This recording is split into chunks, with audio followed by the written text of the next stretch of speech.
I decided to go to MasterChef. My parents were very against it. मेरे parents ने बोला कि क्या कर रही है तू? You have to go against. So 2020 में कोविड हिट किया. वो पीरियड आपके बिजनेस के लिए कैसा था? We were losing. बहुत चैलेंजेस थे. चीजें हमेशा सेम नहीं रहती है. आगे आगे और सीखती रहूंगी, गलतियां करूंगी. एंड पहले सोशल मीडिया काम की तरह नहीं लगता था. People forget that it's not just food, it's hospitality. Why are we following something which is not ours? आपके हिसाब से ऑनलाइन कोर्स प्रमोट करने का सबसे बेस्ट तरीका क्या है? That's the way to. I know it sounds expensive, but it is. कितना प्रॉफिटेबल होता है ये business module? Oh my God. Hi everyone, welcome to the Bake Better podcast. I'm Kirti Labra, your host and co-founder of the Trueful Nation Baking Academy, जहां हम आप जैसे aspiring pastry chefs को professional pastry chef बनने और खुद का bakery business start करने में हेल्प करते हैं. आज इस वीडियो के गेस्ट हैं chef Smriti, the founder of Smriti special. जब इंडिया में लोग ऑनलाइन बेकिंग एकेडमीज के बारे में सोच भी नहीं रहे थे, तब शेफ स्मृति ने इंडिया का first online baking academy start किया. और आज इस वीडियो में आप जानेंगे शेफ स्मृति की इसी इंस्पायरिंग जर्नी के बारे में. इसके अलावा कैसे एक आर्किटेक्ट होने के बाद भी इन्होंने बेकिंग में अपना करियर बनाया. हम जानेंगे कैसे शेफ स्मृति इंडियन फ्लेवर्स को इंटरनेशनल टच देती हैं, कैसे इन्होंने एक एडिबल हल्दी पंडाल डिजाइन करा, and what are those 3 things every aspiring pastry chef must do to become professional pastry chef. So अगर आप एक पेस्ट्री शेफ हैं तो इस वीडियो को एंड तक जरूर देखें. You will get so many valuable insights from this podcast. So let's get started. Hi chef Smriti and welcome to Bake Better podcast. कैसे हो आप?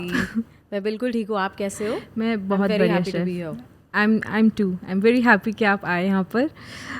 सो शेफ, उन लोगों के लिए जो F&B इंडस्ट्री में नए हैं, आपको नहीं जानते, बिल्कुल शुरुआत से शुरू करते हैं. आप कौन हो, आप क्या करते हो, एंड आपने अपनी जर्नी कैसे स्टार्ट करी?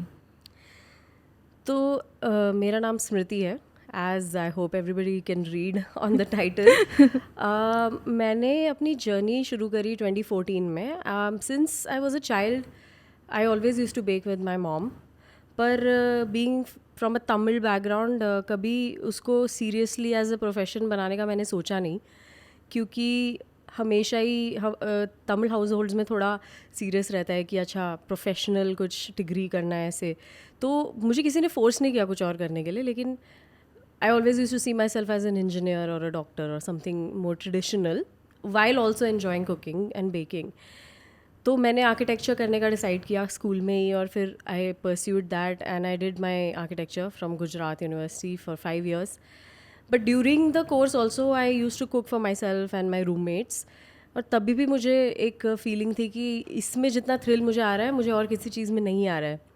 पर मैंने अपने पेरेंट्स को बोला, उन्होंने बोला नहीं नहीं बेटा, पहले अपनी डिग्री फिनिश करो.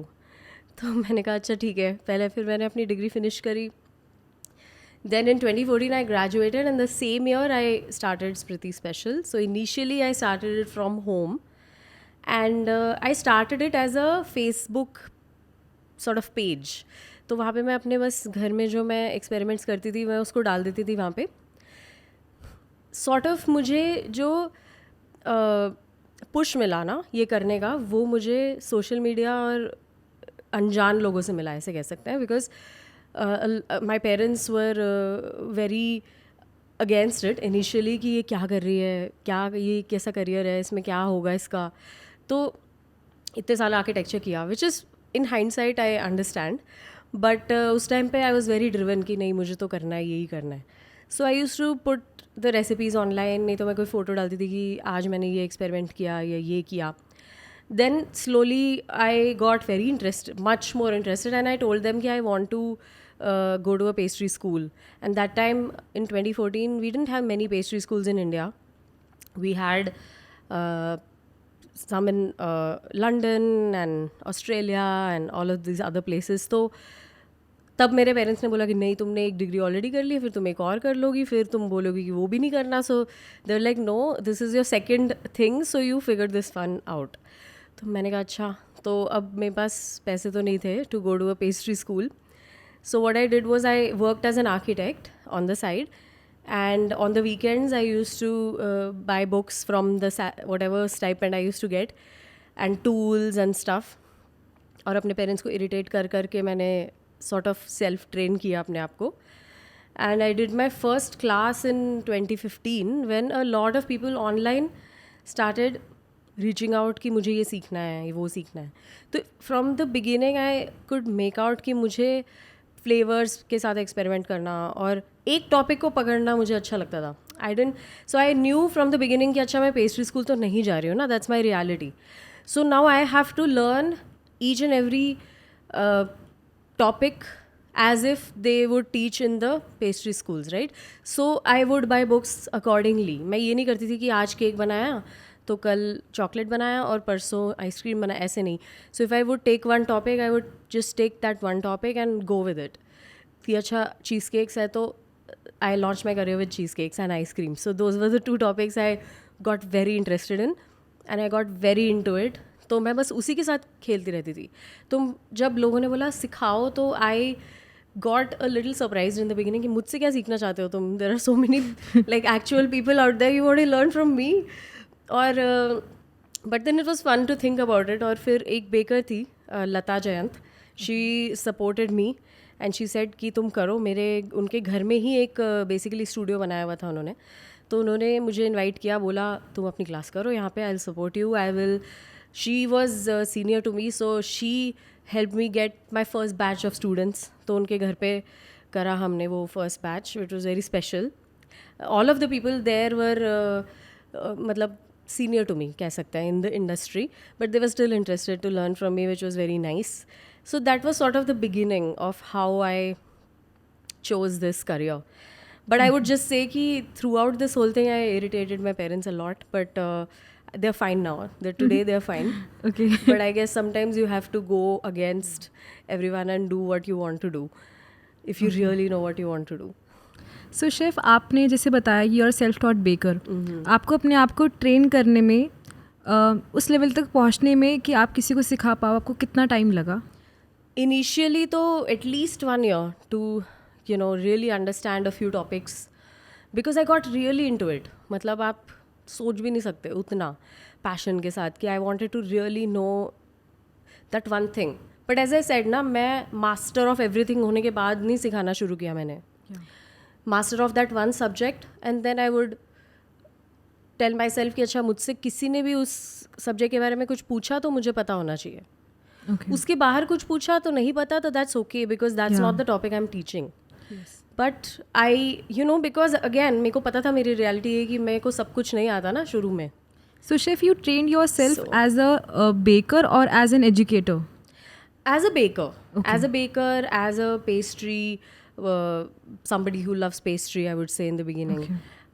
That's what I trained myself. I even used to take a few orders in the beginning. But soon I just realized that teaching was where my true passion lied. I love teaching. A lot of people in my home are teachers. Okay. So I've grown up with what can be called as good teaching. कि उन्होंने वो जिस तरह से सिखाते थे आप भूलोगे नहीं कभी.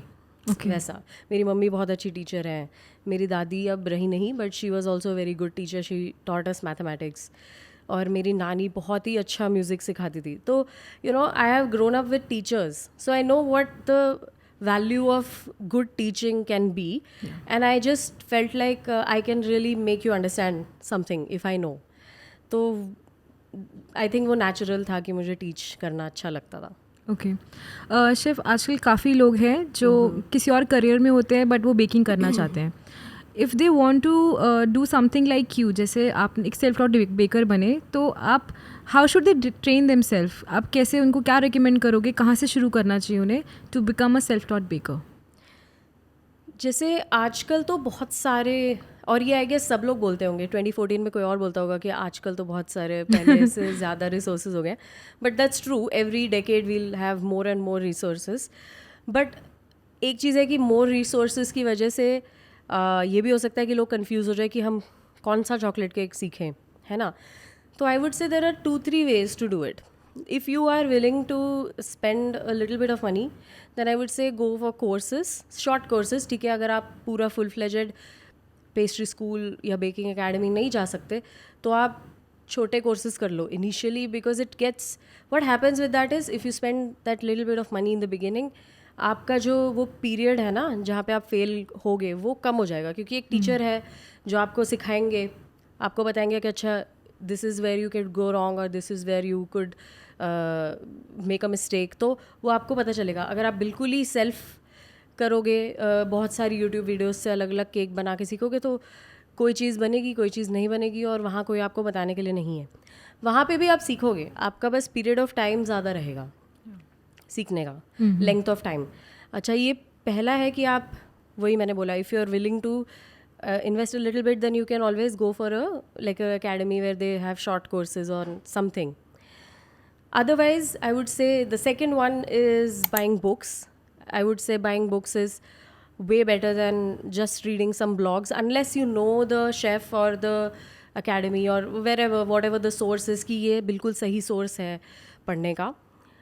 Books is usually a very good source, and classic books would always help you get the basics right, and that would help you sort of set off, you know. And the third thing is the most fun way of learning is to actually go and taste all these things that you're wanting to learn in different places. Like if you don't know what the right thing is supposed to taste like, तो आपको पता नहीं चलेगा कि बनाना क्या है मुझे. Suppose आपने कुछ बना लिया, आपको गुलाब जामुन बनाना है, लेकिन आपने आज तक ढंग का गुलाब जामुन खाया नहीं है, तो फिर आपको पता कैसे चलेगा कि क्या बनाना है. तो आप जाइए और खाइए और फिर उसको बर्न कर लीजिएगा, लेकिन आपको ट्राई ज़रूर करना पड़ेगा. Till you try, eat yourself, basically taste yourself the perfect things और क्लोज टू परफेक्ट थिंग्स, तो आपको पता नहीं चलेगा कैसे करना है. अच्छा, चौथी बात जो सबसे ज़्यादा इम्पॉर्टेंट है वो है कि आप एक एक करके चलिए टॉपिक वाइज. केक्स है तो केक्स में स्पंज से शुरू करिए, उसके बाद आप चॉकलेट गनाश पे जाइए या जो भी फ्रॉस्टिंग्स है उस पे जाइए, उसको फिर मास्टर करते रहिए. ज़रूरी नहीं है कि सब कुछ सीखने के बाद ही आपको बिजनेस करना है. So just take one topic, otherwise क्या होता है, आप बहुत ओवरवेलम हो जाओगे. केक्स भी है, ब्रेड्स भी है, फिर चॉकलेट्स भी है, फिर ऑन्ट्रे भी है, फिर ये है वो है, तो बहुत कुछ हो जाएगा, तो आप फिर गिव अप कर दोगे.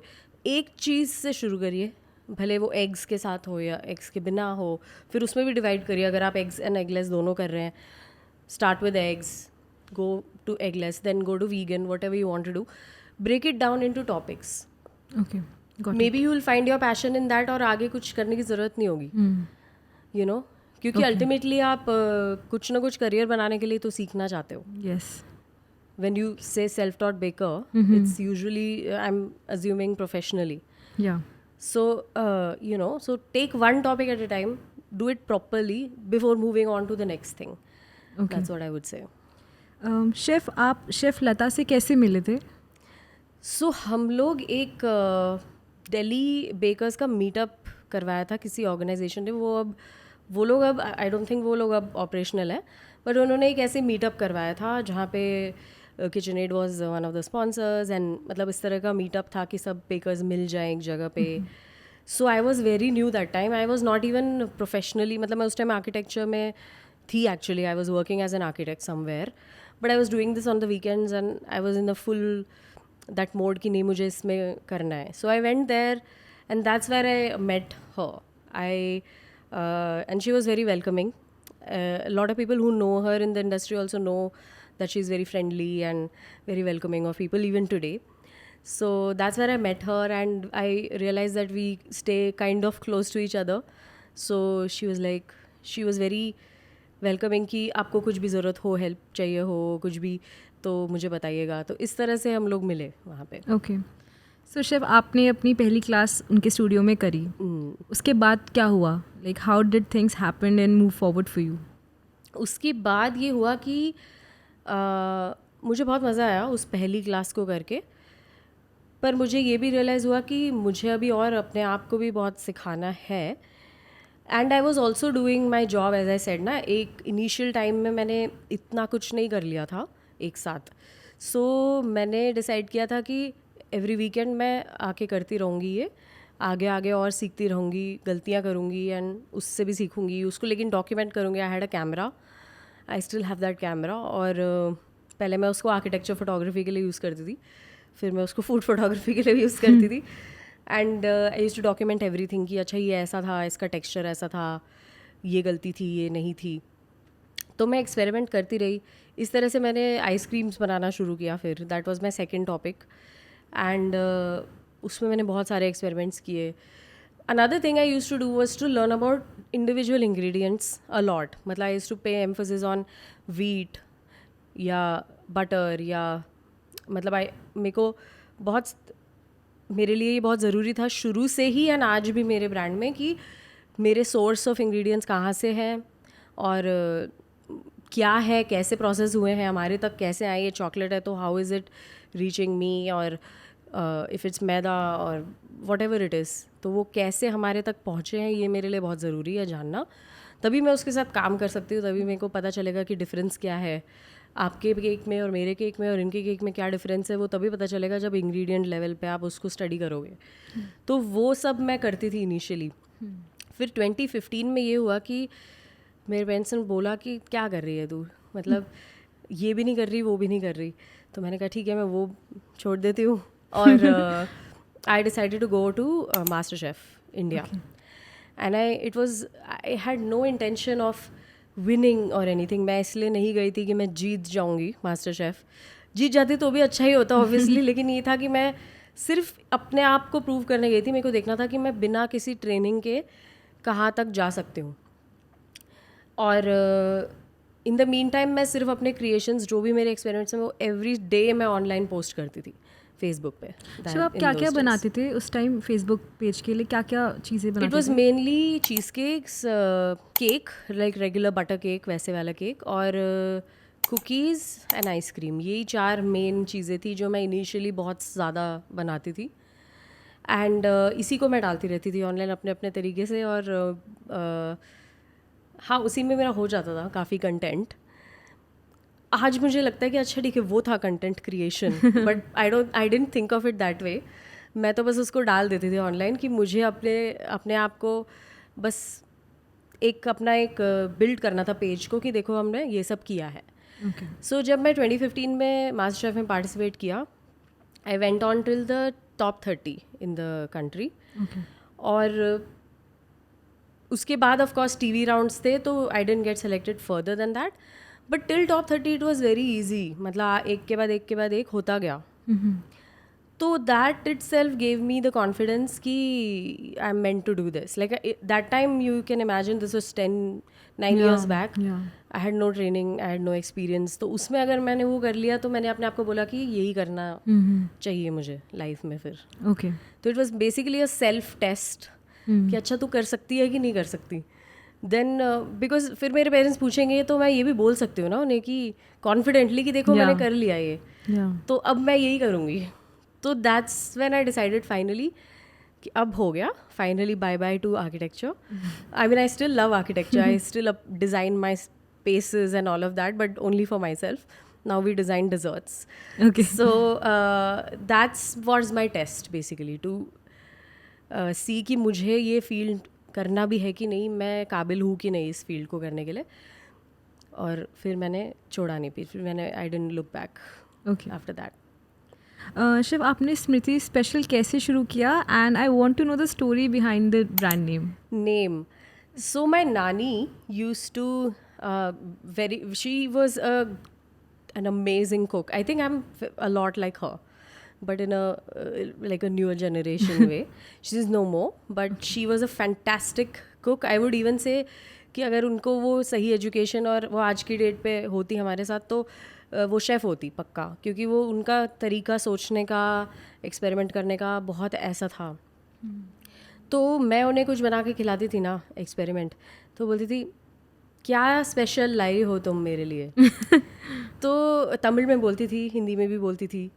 सो that's when I just named it Smriti special. I didn't think of it much in the beginning. It was just from the memory of my nani. That time memory क्या, she was there with me, मतलब when I started. और उन्होंने वो जिस तरह से बोलती थी कि क्या स्पेशल लाई है, एंड बट वो हमेशा ऐसा नहीं होता था. She was not a regular नानी जो बोले हमेशा कि हाँ अच्छा है बेटा. उनको इम्प्रेस करना बड़ा मुश्किल था. तो अगर अच्छा नहीं होगा तो वो बोल देंगी कि अच्छा नहीं है, लेकिन फिर भी वो बोलती हमेशा ऐसे ही थी, क्या स्पेशल लाई है. तो I just started calling it Smriti special, and that's how the name. So there's not a very big story behind it, it's just this much. Okay. And आपने full fledgedly कौन सी ईयर में शुरू किया था? 2015 I would say. And you after the MasterChef okay. thing happened So and my आप घर से self-test. सिखाते थे या कैसे? How did हाँ, you go तो about? मैंने घर से सिखाना बहुत पहले ही बंद कर दिया. मैंने घर पे 1-2 क्लास लिया होगा, but I always wanted to be in a professional setup. तो मैंने क्या किया था कि मैं दूसरे जो पेस्ट्री स्टूडियोज़ होते थे दिल्ली में, उनको मैं on the daily hire basis पे करके वहाँ पे सिखाती थी अपने classes basically. So that it's more since the beginning it's more of a professional setup than a home setup. I try to do 1 or 2 class at home. I didn't like it myself कि वो living room में. I mean I understand that people do it, but that's not what I wanted to do. मुझे वो नहीं करना था. तो मुझे वो नहीं था कि मेरा शोकेस है पीछे जिसमें मेरी फैमिली की फ़ोटोज़ लगी हुई है. सो मुझे एक हमेशा से शुरू से एक प्रोफेशनल सेटअप चाहिए था. तो मैं पेस्ट्री स्टूडियोज़ को हायर करके वहाँ पे करती थी. तो 3 साल तक मैंने ऐसे ही किया था अपना. 14 से 15 में मैंने क्लासेस तो कम करी थी. 15 to 17 I did a lot of classes. 15 से तो I had even started travelling to other cities to teach. Okay. So वहाँ पे भी I would hire pastry studios और academies and then work with them to do the classes. Chef, अगर आज के time पे कोई ये चीज़ करना चाहे, किसी पेस्ट्री स्टूडियो को हायर करना चाहे कोई शेफ़ अपनी क्लासेस के लिए, क्या प्रोसेस होता है एंड क्या कॉस्ट आता है? सो मैं तो यही बोलूँगी, आजकल तो पहले से भी ज़्यादा चीज़ें प्रोफेशनलाइज हो गई हैं. अभी भी घर में लोग क्लास कर रहे हैं, आई नो दैट. छोटी क्लासेस तो घर में हो भी सकती है, ऐसे कोई इश्यूज़ नहीं है. अनलेस आपके घर में थोड़ा सा सेटअप हो, I would say hire a pastry studio और अ बेकिंग स्टूडियो. प्रोसेस बड़ा सिंपल ही होता है. Generally you can write them an email. हम लोग भी करते हैं. जैसे we also host bakers chefs in our studio. इस तरह से बहुत सारे स्टूडियोज़ हैं जो एक्सटर्नल शेफ्स को, गेस्ट शेफ्स को अलाउ करते हैं. अपॉर्चुनिटी है उनके लिए भी वो स्पेस की कि वहाँ पे आप आइए और अपनी क्लास करिए. सो बहुत इजी होता है. You just reach out to them. Usually कितना बड़ा स्टूडियो है, कितना इक्विपमेंट है, उसके हिसाब से प्राइजेस रेंज डिफरेंट रेंज करते हैं. कुछ लोग रेंटल बेसिस पे करते हैं कि अच्छा डे का इतना हो गया तो दैट्स इट. कुछ लोग उसको पर स्टूडेंट कॉस्ट डिवाइड करते हैं. ओके. कुछ लोग जैसे 30-70 या ऐसे करके करते हैं. उस केस में जो स्टूडियोज़ होती है वो थोड़ा और इन्वॉल्व होती है, मार्केटिंग भी करती है और स्टूडेंट्स भी लेके आती है. उस तरह से होता है. कभी कभी 50-50 भी होता है. अगर किसी जगह आप जा रहे हो जहाँ पे बिल्कुल ही नया है आपके लिए और वहाँ पे आपका कोई बेस नहीं है, तो अगर आपको ब्रेक इन करना है मार्केट में, तो इट्स अ गुड अपॉर्चुनिटी कि आप किसी स्टूडियो के साथ काम करो जो आपकी पूरी मार्केटिंग कर सके. तो don't look at it as कि आपका सारा पैसा जा रहा है. It's beginning point of breaking into a new market. तो you can maybe go for that. अगर आपको लगता है किसी जगह पे नहीं, आपके ऑलरेडी स्टूडेंट्स इतने तो वेट ही कर रहे हैं आपके आने का, तो आप फिर जस्ट रेंटल बेसिस पे भी काम कर सकते हैं, जहाँ पे आप स्ट्रेट अप एक अग्रीड अपॉन रेंट होता है स्टूडियो का, वो आप करके देन. हाँ, तो it in range anywhere between 12K to 25K. Okay. Depending कि आप कहाँ जा रहे हो, कितने लेवल की एकेडमी है वो, कितने लोग हैं आपके लिए, आपके हेल्प के लिए वहाँ पे, हाउसकीपिंग है या शेफ्स हैं या उस तरह से. तो इस तरह से काम किया जाता है. Okay. That's the general range. Yeah. So chef, you were taking lot of offline classes. You were traveling interstate. तब आपको कब रियलाइज़ हुआ कि you should start an online academy? So online academy came in with my first studio. Okay. My father-in-law was so he was my boyfriend's father at that point. And जब वो लोग शादी की बात करने घर आए फाइनली, तो उन्होंने देखा कि मैं कैसे काम कर रही हूँ अपने घर में. Then he said, ये तो नहीं चलेगा, अगर तुझे कुछ करना है इस फील्ड में तो तुम्हें स्पेस चाहिए. So I said, I got into panic mode as a young person in their 20s कि मेरे पास तो नहीं है इतने पैसे, मैं कैसे करूँगी. एंड मतलब था मेरे पास सेविंग्स एंड ऑल, बट वो एकदम से फर्स्ट टाइम कैसे स्टूडियो खोल लूँ कैसे. तो ही इज़ लाइक नहीं हम करते हैं, हम करेंगे, हम जाके देखते हैं जगह, करते हैं, don't worry. But he said, he asked me कि अच्छा तुम्हें क्या करना है, तुम डिसाइड कर लो, तुम्हें सीरियसली इसको आगे लेके जाना है नहीं तो तुम घर से ऐसे कर लो, I mean either ways it's fine. तो आई वाज थिंकिंग कि नहीं, मुझे तो इसको आगे बढ़ाना है। तो फिर हम लोग गए और हमने, so he was my father in law who took me to all these places to see different studio spaces and जहाँ पे हम खोल सकते हैं। तो जब हम उसको खोलने के लिए फाइनलाइज हमने किया कोई एक स्पेस, जो हमारा फर्स्ट स्पेस था, तभी मैंने डिसाइड कर लिया था कि मुझे वहाँ पे एक स्टूडियो भी बिल्ड करना है फॉर शूटिंग। वो इसलिए क्योंकि हम लोग जब इतनी ट्रैवलिंग कर रहे थे क्लासेस के लिए, तो जो स्मॉलर टीयर 2 सिटीज़ वगैरह होते थे, वो वहाँ से बहुत सारे रिक्वेस्ट्स आते थे कि आप यहाँ पे भी आके सिखाइए। बट वहाँ पे जाके ऑलवेज सिखाना इतना इजी नहीं होता था, क्योंकि वहाँ पे फैसिलिटीज़ नहीं होंगी, वहाँ पे इस तरह का सेटअप नहीं होगा, स्टूडियो सेटअप एट्सेट्रा। तो मैं उन्हें रिक्वेस्ट करती थी कि आप क्लोजेस्ट सिटी में आ जाइए, और कई बारी वो लोग ट्रैवल नहीं कर सकते थे, बट डिमांड बहुत थी कि आप क्लासेस आके अपने यहाँ करिए। तब जाके हमने डिसाइड किया कि हम ऑनलाइन करते हैं इसको।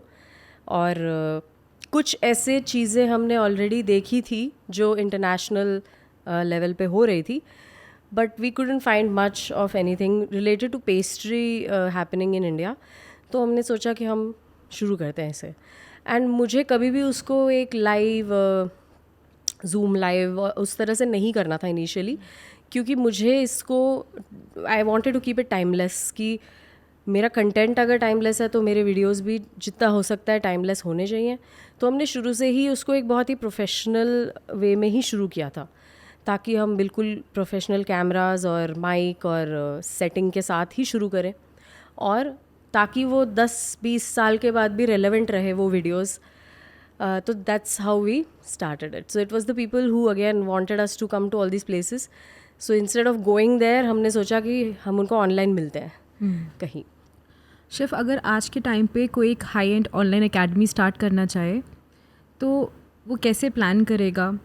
How will be the infrastructure, the finance and the team? तो शुरुआत करते हैं इंफ्रास्ट्रक्चर से। कैसा इंफ्रास्ट्रक्चर चाहिए हमें?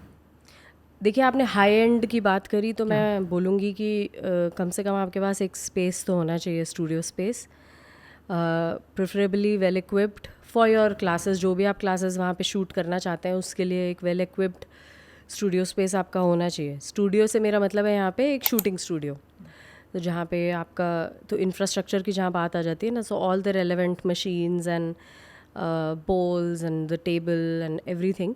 उसके अलावा आप या तो आप हायर करके कर सकते हैं एक टीम एक्सटर्नली, डिपेंडिंग कि आप कितना फ्रीक्वेंटली आप उसको शूट करने वाले हो। अगर आपको पता ही है कि आप जैसे 2 साल के लिए शूट करने ही वाले हो, तो आप may be you can even go for in house team, जो आप हायर कर लो 2 साल, जो आपके साथ काम कर सकें। तो have your lighting sorted, have your cameras, at least 2 cameras minimum. अगर हाई एंड की बात करें तो 3 भी हेल्पफुल ही रहता है, क्योंकि आप the students can see different shots of what is going on. So in terms of infrastructure I would say that is what I would go for. Team के सेंस में आई वुड से at least apart from the you know the camera guys and the editor, videographer, उसके अलावा मैं बोलूँगी कि at least आपके 2-3 लोग तो होने चाहिए आपके साथ, जो आपको बीच बीच में जो भी प्रेप्स करने हो उसमें हेल्प कर सके। Otherwise the shoot can go on ना, अगर आप अकेले करते रहोगे तो। So these are the things. I know it sounds expensive, but it is. But the thing is that अगर आपको एक हाई एंड एकेडमी शुरू करनी है आज की डेट पे, तो this is the way to go about it. और अगर आपकी क्वालिटी अच्छी होगी तो students will definitely make it to your academy. Okay, so chef, आपने जो एकेडमी डिस्क्राइब की है, अप्रॉक्स कितना इन्वेस्टमेंट लगेगा उसके लिए? अब देखिए, ये तो थोड़ा सा सब्जेक्टिव हो जाता है, डिपेंडिंग ऑन मैनी फैक्टर्स। जैसे कि मैंने बोला कि इन हाउस टीम है या आप हायर कर रहे हो पर वीडियो के हिसाब से। I would rather give you a per video, like per class thing. अगर आपकी अगेन डिपेंड्स, अगर आपकी खुद की जगह है तो आप रेंट नहीं भरोगे वहाँ पे, तो that's also a big plus. अगर आप हायर करके कर रहे हो तो वहाँ पे रेंट भी भर रहे हो आप, तो वहाँ पे बहुत सारे वेरिएशंस आ सकते हैं। But anywhere between 50K to 2 lakhs could go into depending on all these factors could go into a very high quality class, making a very high quality class. Chef, जब आपने अपनी पहली online academy start करी थी, आपके पहले के 6 months कैसे थे? पहले के 6 मंथ्स हमारे बहुत ही फैंटास्टिक थे, क्योंकि बहुत ही नया था तब लोगों के लिए सब कुछ। तो ऐसे ही होता है ना, समथिंग ऑफ गुड क्वालिटी अगर कोई शुरू करे नया, तो everybody wants to get on board with it. तो इनिशियल 6 मंथ्स टू 1 ईयर तो बहुत ही अमेजिंग था हमारा, और हम लोग भी बहुत ज़्यादा हाई पे थे, तो हाई एनर्जी पे थे, तो हम लोग भी, और हमारे पास ऑलरेडी 3-4 साल का कंटेंट तो रेडी था ना, we didn't have to produce new content for it. तो जैसे जो भी मैं सिखाती थी अपने हैंड्स ऑन क्लास में, वो सब हम लोग ने डिसाइड किया कि पहले तो उनको डालें हम ऑनलाइन, क्योंकि उन्हीं की तो डिमांड थी ना सबसे पहले। तो या the first 6 months were fantastic. We release I think 3 classes within 6 months. Yeah, we released 3 classes within 6 months, and we were also doing it, मैंने जैसे कहा, विद द प्रोफेशनल सेटअप। वो उस चीज़ ने हमको बहुत हेल्प किया था, क्योंकि पीपल अप्रिशिएटेड दैट कि उन्हें सब कुछ दिख रहा है, you know, there is proper lighting, it's not कि घर में कोई अपने फ़ोन से कर रहा है, which is a different kind of video ना। तो हम वो नहीं करना चाहते थे, हम अपना कुछ और करना चाहते थे, तो वो बड़ा अप्रिशिएट किया था इनिशियली लोगों ने। शेफ, उस टाइम पे आपके सबसे पहले कोर्सेज कौन से थे, किस चीज़ के ऊपर वो बने हुए थे? I want you to tell that. First course हमारा था गॉर्मे लेयर्ड केक्स, बिकॉज उस टाइम पे ऑन्ट्रे में शुरू हुआ था इंडिया में आना, और सबको ऑन्ट्रे में बनाना था उस टाइम पे। एंड मैंने अपने एक्सपेरिमेंट्स और अपने सेल्फ स्टडी में ये सीखा था कि जो फ्रेंच टेक्निक्स हैं वो यहाँ पे काम नहीं करेंगी, क्योंकि यहाँ का वेदर और इंग्रेडिएंट्स दोनों ही बहुत अलग है। Plus we started it out as a mostly, even today it's mostly an egg free, 95% egg free and vegan academy. हम लोग के पास बहुत ही कम कोर्सेज है जिसमें एग्स हैं, वो भी सिर्फ इसलिए कि you know some of the classic things that people want to learn, we have an option for that, but we mainly have egg free. So we were doing egg free, gelatin free entremet, and that is something that people wanted to do उस time पे। तो हमने सोचा कि हम उसी चीज़ से शुरू करें जो लोगों को उस टाइम करना है। So gourmet layered cakes was basically entremet, but it was in my style for the Indian weather, something that could be transported and which won't melt off in this heat. So that was my first course. Second course was cheesecakes. Okay. Cheesecakes, yeah. तो आपके online courses कैसे accessible होते थे उस time पे? We had a web page उस time पे। 4 courses तक आने तक हमारे पास वेब पेज था, क्योंकि initially it didn't make sense कि हम लोग एक पूरा वेबसाइट बनाएं, क्योंकि हमें पता नहीं था कि कैसा जाने वाला है ये। सो वेब पेज मेरे हस्बैंड ने लिखा था, उसका पूरा वेब पेज ही was the one who designed it, and it was a very simple thing. You go to the web page, you add to cart and pay, and then access through the website. So ऐसा था हमारा first 4 हो जाने के बाद जब हमें दिखा कि अच्छा इसमें पोटेंशियल है, तब हमने सोचा कि अच्छा अब हम इसको एक प्रॉपर वेबसाइट में कन्वर्ट करते हैं। शेफ, अगर आज के टाइम पे आप एक ऑनलाइन एकेडमी स्टार्ट करते, आप अपने फर्स्ट 6 मंथ्स कैसे प्लान करते?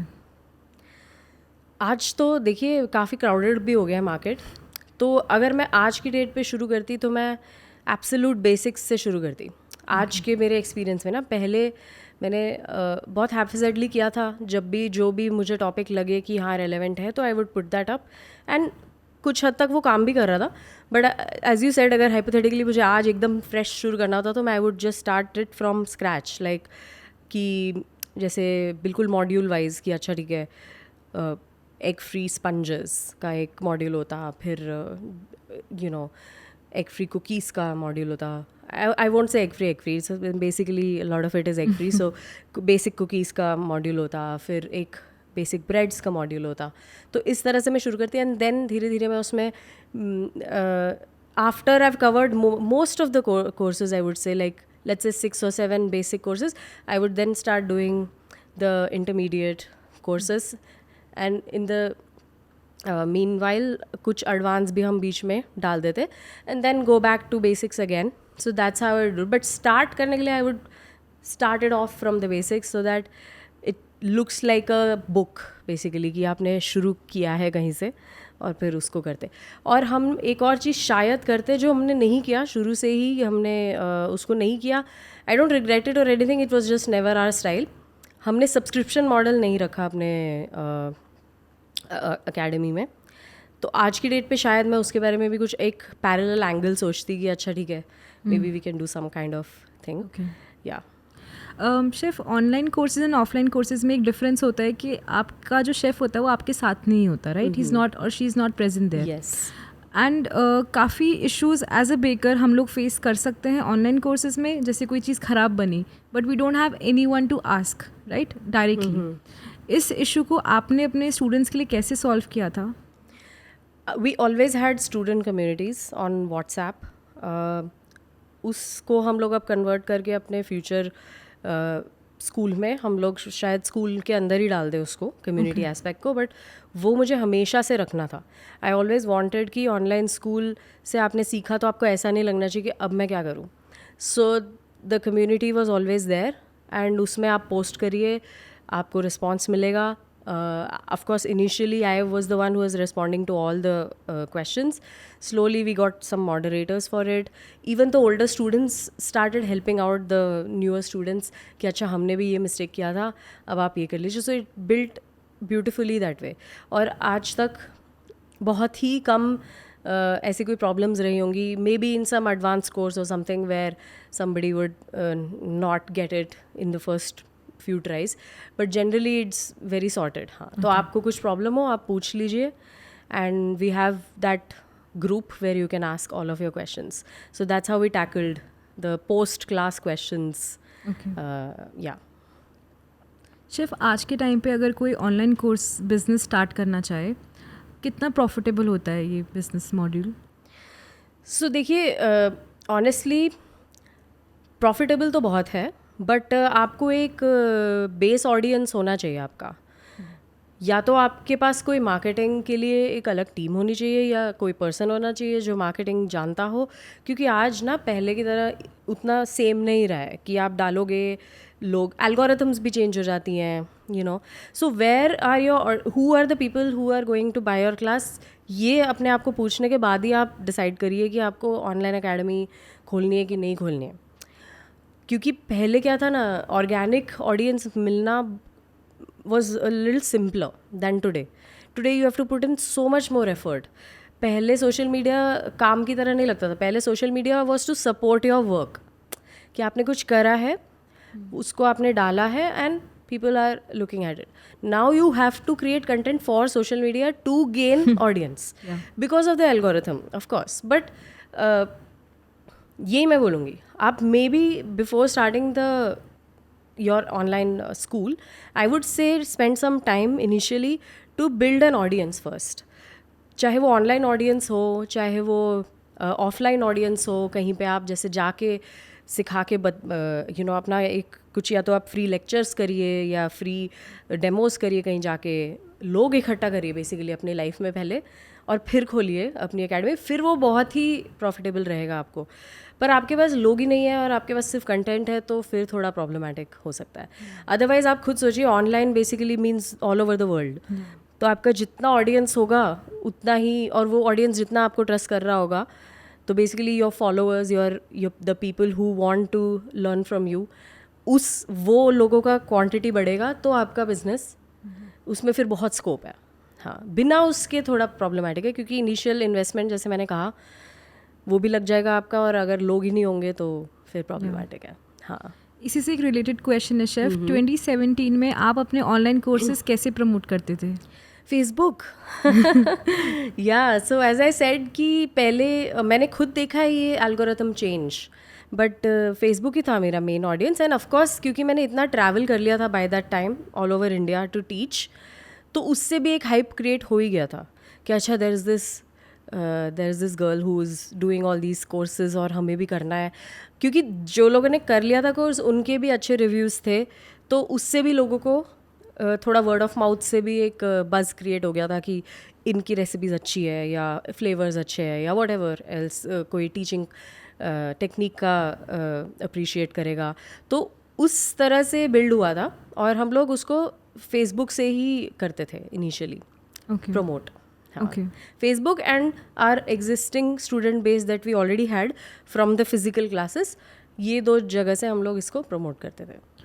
नाउ फॉर 2024 शेफ़, आपके हिसाब से ऑनलाइन कोर्स प्रमोट करने का सबसे बेस्ट तरीका क्या है? सबसे बेस्ट तरीका ये है कि आप कंटेंट क्रिएशन करिए उसके लिए। बहुत सारे रील्स या जो भी रील्स हो या कल को कुछ और होगा, वॉट एवर इज़ करंट ना। We can all cry about the algorithm but it is what it is ना। जो चीज़ पे आपका कंट्रोल नहीं है उसको आप फाइट करके कुछ कर नहीं सकते। सो जो भी बेसिकली जिस भी प्लेटफॉर्म पे आप उसको प्रमोट कर रहे हैं, अगर आप उसका करंट पॉपुलर थिंग समझ लें तो फिर आई थिंक वो आप अगर करेंगे तो आपके लिए वही बेस्ट रहेगा। एंड अगर आपको और भी बड़े लेवल पे करना है, हाँ, बिकॉज ये सब अलग अलग लेवल्स पे हो सकती हैं।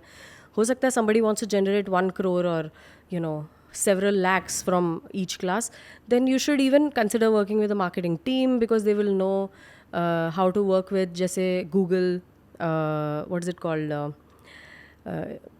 Analytics, Google analytics and other such. और मैं तो कहूँगी जितना बड़ा आपका एम्बिशन है उतना ही आप उसको थोड़ा डिवाइड कर दोगे तो आपका हेडेक भी कम हो जाएगा। बट हाँ, अगर आप स्टार्ट कर रहे हैं और आपको इनिशियली जनरेट करना है, मार्केट करना है जैसे आपने कहा, तो जैसे first thing I can think of is Facebook and Instagram. लोग फेसबुक को भूल गए बट ऐसा है नहीं। हम लोग को लग रहा है कि फेसबुक में कोई भी नहीं है, फेसबुक पे भी अभी भी लोग हैं। वो आप वो देखिए ना कि आपके काम के लोग हैं कि नहीं, उतना ही फ़र्क पड़ना चाहिए ना। 16-year-olds are not on Facebook but those are not your audience anyway. तो जो लोग आपकी क्लास ले रहे वो तो है ना वहाँ पे। तो वहाँ पे और इंस्टाग्राम फॉर एग्जांपल आपको यहाँ पे करना है तो आप रील्स करिए, पोस्ट करिए, उसको पोस्ट प्रमोट करिए। That's the way to get new audience. और अगर आपको ऑलरेडी एक ऑडियंस है तो उसको भी मेंटेन करिए थ्रू ईमेलर्स या थ्रू मैसेज ब्लास्ट्स और anything that you can do. Okay, so chef, आपने जब ऑनलाइन एकेडमी स्टार्ट करी तब मेजरली क्या चैलेंजेस फेस हुए थे आपको? सो इनिशियली हमें ये चैलेंज फेस हुआ था कि हमें ये नहीं पता था कि कितने सारे लोग एनरोल कर लेंगे।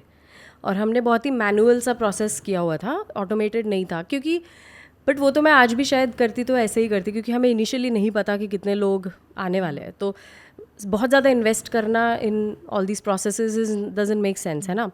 तो हमने ऐसा किया हुआ था कि हमने यूट्यूब प्राइवेट पे शुरू किया था डालना। तो वहाँ पे एक एक ईमेल को जाके आपको ऐड करना पड़ेगा for people to see the video.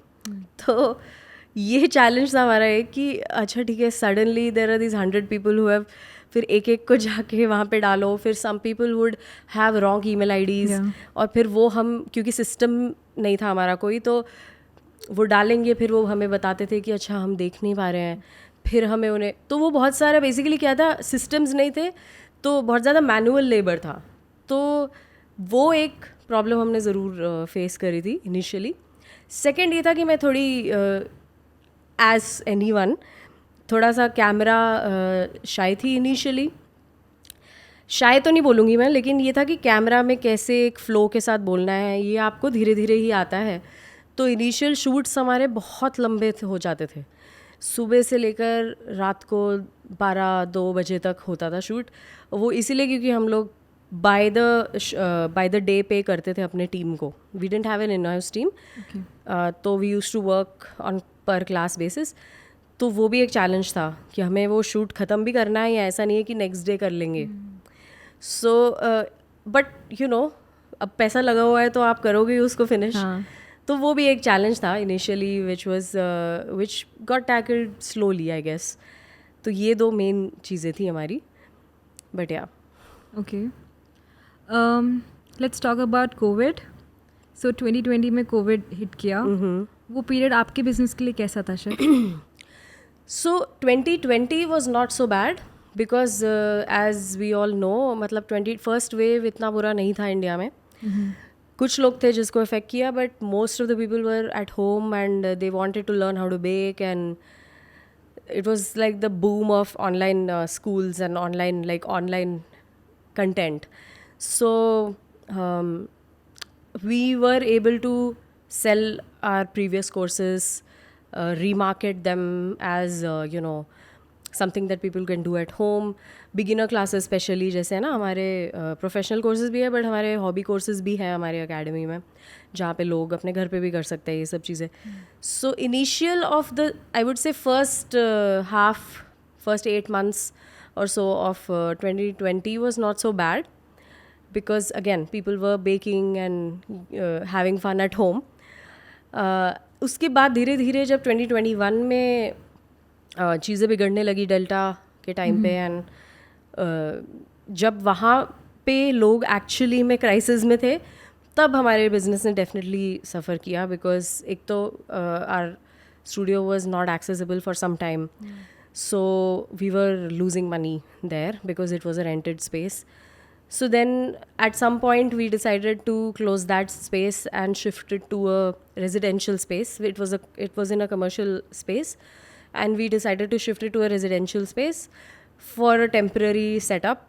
तो वो एक बहुत बड़ा चेंज था जो हमें करना पड़ा था, so that हम लोग एटलीस्ट कुछ काम करते रह सके, कुछ ऑनलाइन कंटेंट हम लोग कर सके, या कुछ ऑर्डर्स कर सके, कुछ कुकिंग कर सके. इसीलिए हम लोग ने उसको एक टेम्प्रेरी सेटअप में शिफ्ट कर लिया था. That happened in 2021.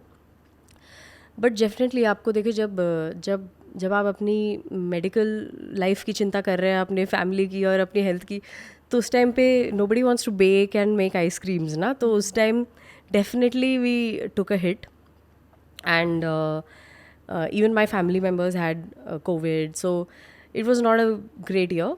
But these things happen, so you just have to. We used that time actually to build our social media. So we used to put a lot of content online, helpful content, even cooking related content, जो लोग घर पे कुछ बना सके, healthy बना सके अपने family के लिए, इस तरह की चीज़ें. And just daily routine stuff which would make people feel like normal for some time, because depression level was very high in general folks.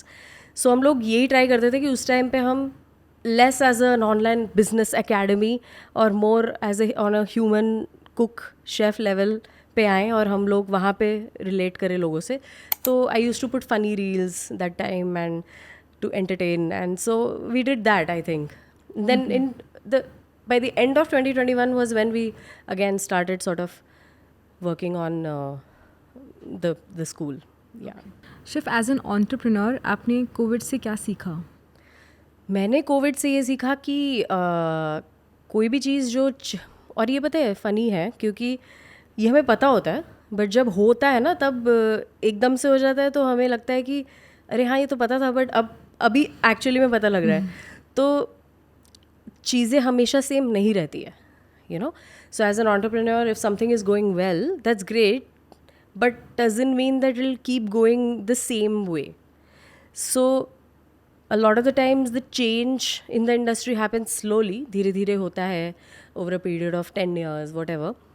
और कभी कभी जैसे कोविड है तो एकदम से चेंज हो सकता है, और मुझे ये सीखने को मिला कि आपको उस चेंज को, जितना जल्दी आप उस चेंज को अडेप्ट कर लेंगे उतना अच्छा आपके बिज़नेस के लिए रहेगा, और जितना स्लो आप उसको करने में रहेंगे तो उतना ही टाइम लग जाएगा उसको उसको फ्रूशन में आने में. सो ये मैंने सीखा डेफिनेटली कोविड से, और आई थिंक ये अच्छा लाइफ लेसन है थ्रू आउट लाइफ ऑल्सो, कि कभी भी कुछ भी हो सकता है, so be prepared. As we know chef, covid के बाद काफ़ी सारे शेफ्स एंड बेकर्स ने ऑनलाइन कोर्सेज लॉन्च करना शुरू कर दिया था. उस पूरे सिनेरियो में आपका क्या ओपिनियन है? देखिए सब लोग अपना बिजनेस करने की कोशिश कर रहे हैं, सो वी कांट से कि अच्छा कोई ऐसा क्यों कर रहा है, बिकॉज सब लोग अपना काम कर रहे हैं, सब लोग को अपना घर चलाना है, अपना बिजनेस चलाना है. So online was the way to go, क्योंकि लोग इतना ट्रैवल भी नहीं कर रहे थे, तो it made sense that people are doing things online now.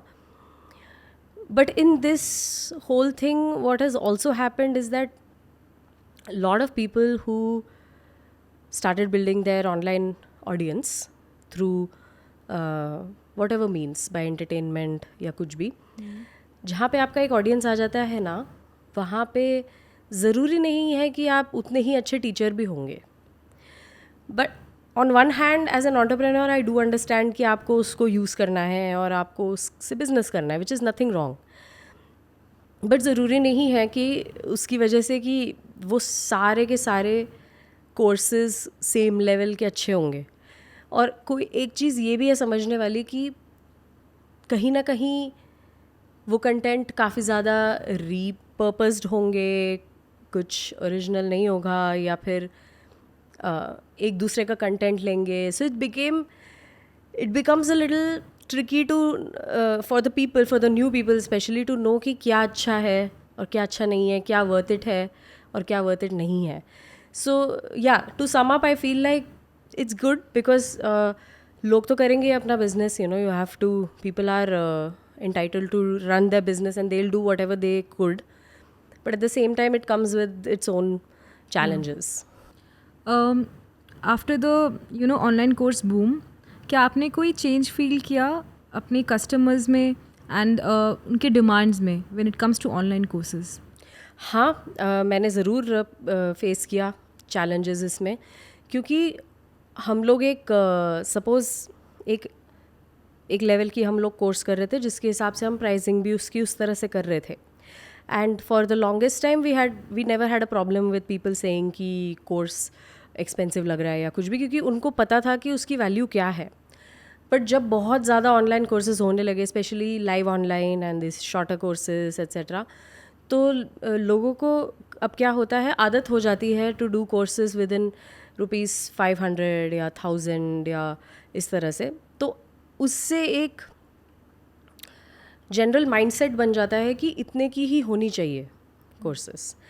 So then if we, but लोग वहाँ पे ये भूल जाते हैं कि वो क्या करते हैं, वो कंपैरिजन गलत करने लग जाते हैं। वो एक ऐसा कोर्स जो प्रोफेशनल है जिसमें 25 रेसिपीज़ हैं और 10 टेक्निक्स हैं, उसको वो लोग उस कोर्स के साथ उसकी तुलना करने लग जाते हैं जो एक शॉर्ट कोर्स है। फॉर एग्जांपल, ऐसा नहीं कह रही हूँ कि वहाँ पे आप सीख नहीं रहे हो, लेकिन वो एक शॉर्ट कोर्स है with 2-3 recipes, 5 recipes and some techniques, and also the quality of the videos and everything. So people sort of forget कि क्या फ़र्क है इन दोनों में, है ना। तो अब हमने क्या किया, लेकिन of course as an entrepreneur we can't be complaining about this. We can initially it felt like अच्छा अब ये करना पड़ेगा, बट देन हम डिसाइड करें कि ये तो हम नहीं करेंगे। तो हमने भी फिर क्या किया, हमने लाइव क्लासेस अपनी शुरू करी, because that was what the market wanted, apart from what we already had. तो अगर आपको हमारे लॉन्ग कुकीज़ का कोर्स नहीं करना है तो हम आपको अपने शॉर्ट लाइव ऑनलाइन, जहाँ पे हमें पूरा सेटअप नहीं चाहिए except a camera and a live thing, तो हमने भी फिर वो रेंज की कोर्सेज करनी शुरू करी, so that people get what they want from an educator they want it from, वरना थोड़ा सा ऐसे लोगों को लगने लग जाता है कि अच्छा ठीक है, इनकी तो सिर्फ प्रोफेशनल कोर्सेज ही होंगी। तो हमने भी फिर अपने कोर्सेज को ब्रेक डाउन करना शुरू किया, because that is something I felt like as an entrepreneur I need to do. But I never reduced the cost of my classes drastically, because I feel like that is an insult to our work of all these years, and also the previous students who have trusted us with the value. And अगर आप अपने courses की costing ऊपर नीचे जाना is a very normal thing. You also run an academy, you know that. Sometimes the course fee could go down, sometimes it could go up, but something that costs, for example, 5,000 will never go to 1,000 rupees, right?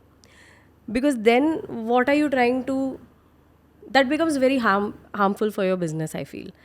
So that's where we are at. So हमने definitely ये feel किया because of all the boom from influencers and people with a lot of audience doing courses, because for them, if you look at economics, for them launching a 1,000 rupee class makes sense, because even if 500 people join that class, then you have your money. So that makes complete sense for them. But then it takes the older academies a hit. तो ऐसे ही होता है। अगर आप देखो तो the academies like even Academy of Pastry Arts or any other, even I think your academy, You all started doing academies which were predominantly only doing hands-on courses, professional courses, started doing shorter courses because you will do what you have to do for your business, right? So that's what we also did. We also had to adapt ourselves to the current times. So chef you started your online courses, आपने फिर एक offline academy studio भी शुरू किया. उसके पीछे क्या thought process था और क्या स्टोरी थी? ऑफलाइन एज एन एक स्टूडियो स्पेस तो हमें 2 रीज़न से चाहिए था. एक तो हमें अपनी ऑनलाइन क्लासेस वहाँ पे शूट करनी थी, प्लस वो ऑनलाइन क्लास का कंटेंट जो हम एक्सपेरिमेंट करते थे, जो हम लोग रेसिपी राइटिंग करते थे और रिसर्च करते थे, इट वाज ऑलवेज, मेरे स्टूडियोज़ हमेशा एक रिसर्च किचन रहे हैं. तो हमारे पास बहुत सारे इक्विपमेंट्स होते हैं वहाँ पे अलग अलग टाइप के, एंड वहाँ पे हम लोग बहुत सारे एक्सपेरिमेंट्स करते हैं through out the year, study करते हैं उसको एक एक रेसिपी को जैसे डेवलप करने के पहले. तो हमें it is that kind of a space. तो वहाँ पे एक हैंड्स ऑन लोग वहाँ पे फिज़िकली भी आके सीख सकते हैं कोर्सेस. एंड एक सेक्शन में हमने अपना ऑनलाइन शूटिंग के लिए हमने वहाँ पे बनाया हुआ है अपना, whether it's for online classes या वीडियोज़ या anything.